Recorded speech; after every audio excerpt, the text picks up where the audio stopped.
If you live long enough, a lot of stuff will come against you. Somebody in your family gonna die. Somebody in here gonna get fired. Somebody here gonna get an eviction notice. Somebody gonna get laid off. Somebody company gonna close. Somebody you love gonna break up with you. That's life. But what you gonna do about it though? Life has a way of humbling you. Life will make you shut up. Life will mute you. Shut you down. Because all of us, if you live long enough, will go through a period of feeling so overwhelmed that you think of one more thing, if the phone rings one more time, if I get another text, if I get another email, and sooner or later you feel, oh God, just get me out of this.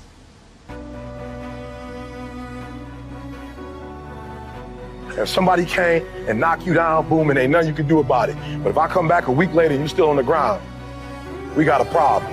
And some of you say, Eric, it ain't my fault. You're right. The way you were born, what happened to you is not your fault. But doggone it, you still on the ground after 20 years? You have absolutely nothing to do with what happened to you. It's not your fault.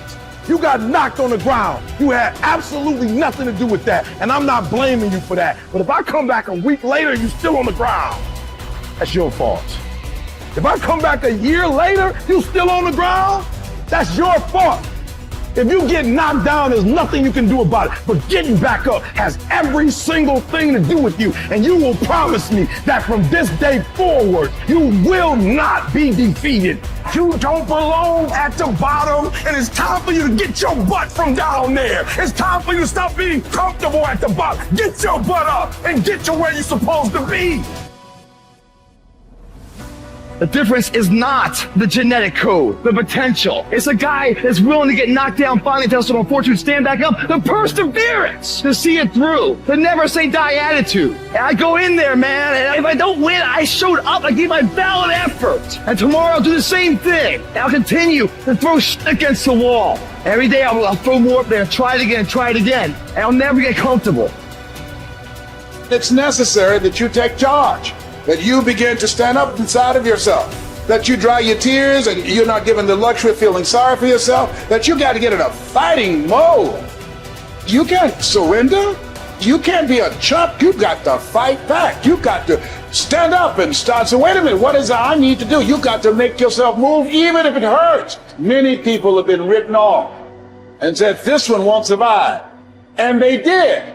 It's possible. You've got to believe in your heart of hearts that it's possible that you can beat this.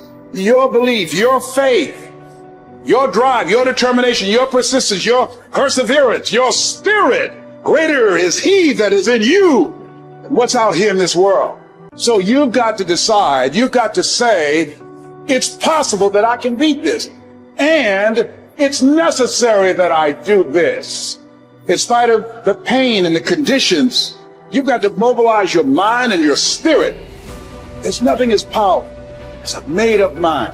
You want affirmation, look yourself in the mirror and say, I think I can, I think I can, I think I can, I know I can. You're built to walk uphill. And when you reach the pinnacle of the hill, you want to stop and appreciate the vision, but the next thing you want is a higher hill in the distance, because it's the uphill climb that it's from the uphill climb that we derive our value. And I mean this technically. So almost all the positive emotion we feel, especially the emotion that fills us with enthusiasm, and that's to be filled with the Spirit of God, by the way, because that's what enthusiasm means. That's experienced in relationship to a goal. And so in some sense, and this is part of the religious enterprise, you want a goal that you can never attain. Right? So you can always move closer to the goal that recedes as you move towards it. You think, well, that's frustrating. It's like Sisyphus pushing the rock uphill. But it's not, because as you pursue that goal, you put yourself together and your life does get better and richer and more abundant. And that's why the highest levels of virtue and goal are in some sense transcendent. You want them to be above everything you're doing so you can continually move towards something that's more sublime and better. That's what you are. You're here to live, not to sleep. And the problem with the vision of Mai Tais on the beach is that, well, first of all, that's a vision of drug-induced unconsciousness. Second, it's only going to work for about a week. Third, you're going to be a laughingstock in a month and depressed and aimless and goalless. You want a horizon of ever expanding possibility. And so it does happen to people because they've staked their soul on the attainment of an instrumental goal. And it can be a pretty high order goal, but then you think, well, now I'm there. Now what? Well, the answer can't be, well, I'm going to live in the lap of luxury and never have to leave what do you want to be? A giant infant with a gold bottle? You never have to do anything but lay in your back and suck. It's like, well, you see the problem with that as a conceptualization. It's no, you want to be like an active warrior moving uphill with your sword in hand. And that's dynamic, that's exciting. And that's why so many young men disappear into video games. That's all acted out in the video game. So they have to act that out in their own life. Not that I despise video games, because I don't, but they're not a substitute for life. They might be good training under some conditions for life. See, as human beings, why? The only reason why we are dominating every other creature, including massive creatures, much bigger than us, more powerful, faster, quicker, in strength, in capabilities, why we are dominating all of them is our ability to use tools, isn't it? So do not underestimate the power of the tools. If I ask you to unscrew this screw in this furniture, you try with your hands, your fingers, your fingernails, they will all break and bleed, but the screw stays right there. I give you a little screwdriver, but you don't know how to use. You poke it here, poke it here, poke it here, poke it here. No use. Only if you put it right there and use it the way you must use it, suddenly another world, isn't it? Right now, the greatest tools that we have in our hand is our own body, our mind, our emotions, our energy. These are our tools. If you harness these tools well, you will live wonderfully. If you don't harness them, you will live badly. If these tools turn against you, you will live terrible. Right now, what is it that human beings are largely suffering? No great amount of suffering is coming to you from outside. Everything is on self-help, isn't it? Poking yourself. Why? Because we gave you a sharp mind. If we had given you the brains of an earthworm, you would also be very peaceful. But to develop this level of cerebral capability, it took millions of years of evolution to get you here, isn't it? I want you to just imagine from a single-celled amoeba to make you like this, how much work. And now you suffer this result. Essentially, what you're suffering is your own cerebral activity, isn't it?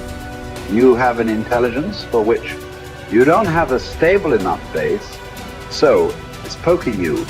Instead of being useful to you, it is poking you simply because this base is not stable. So one thing is to create a stable base so that this intelligence works for you. We have a huge frontal lobe, and it's 40% of our entire brain. And most people, when they have a thought, they just think that that's the truth. And I think one of my greatest realizations in my own journey was just because you have a thought doesn't necessarily mean it's true.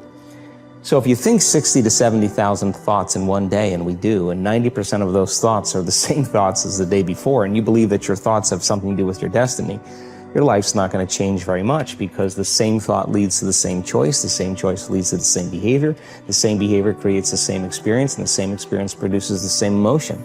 And so then the act of becoming conscious of this process to begin to become more aware of how you think, how you act, and how you feel. It's called metacognition. And so then, why is that important? Because the more conscious you become of those unconscious states of mind and body, the less likely you're going to go unconscious during the day. And that thought is not going to slip by your awareness unchecked, because it means to know thyself. The word meditation means to become familiar with.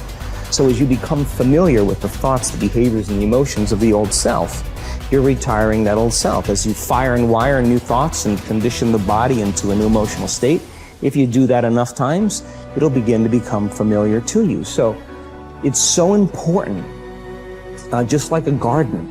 If you're planting a garden, you got to get rid of the weeds. You got to take the plants from the past year and you got to pull them out. The rocks that sift to the top that are like our emotional blocks, they have to be removed. The soil has to be tenderized and broken down. You have to make room to plant a new garden. And so primarily, we learn the most about ourselves and others when we're uncomfortable. Because the moment you move into that uncomfortable state, normally a program jumps in. When that program jumps in, it's because the person doesn't want to be in the present moment and engage it consciously. So when you teach people how to do that with a meditative process, it turns out that when they're in their life, they're less likely to emotionally react. They're less likely to be so rigid and believe the thoughts they were thinking. They're more aware of when they go unconscious back into a habit, and that is what starts the process of change. And so we have to unlearn before we relearn. We have to break the habit of the old self before we reinvent a new self. We have to prune synaptic connections and sprout new connections. We have to unfire and unwire and refire and rewire. We have to unmemorize emotions that are stored in the body, and then recondition the body to a new mind and to a new emotion, like deprogram and reprogram. That's the act, and it's a two-step process.